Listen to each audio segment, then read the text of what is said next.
Alors, encore une fois, tout pays est souverain, tout pays a le droit d'exprimer son opinion. Donc, la MONUSCO vis-à-vis des opérations conjointes entre la FARDC et UDPF n'a pas de commentaire particulier.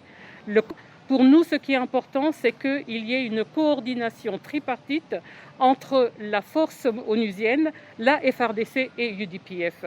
Et c'est vraiment là où, pour nous, est notre intérêt, parce qu'il va falloir faire en sorte que dans cette coordination, il n'y ait pas des dommages collatéraux et que la question de la protection des civils, qui est au cœur de notre mandat, soit au premier plan de la gestion des risques en ce qui concerne la population.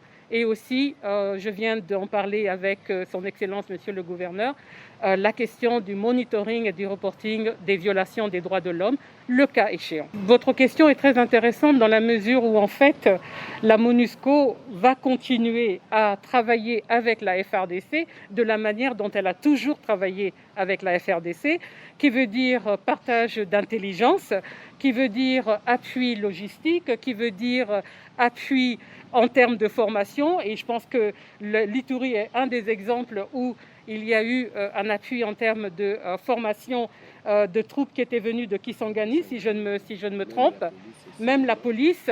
Donc on va continuer à faire le travail qui est le nôtre, celui d'appuyer notre partenaire qui s'appelle la FARDC. Donc le mode opératoire ne va pas changer. Ce qui est important, et je le répète encore une fois, c'est la coordination minutieuse tripartite.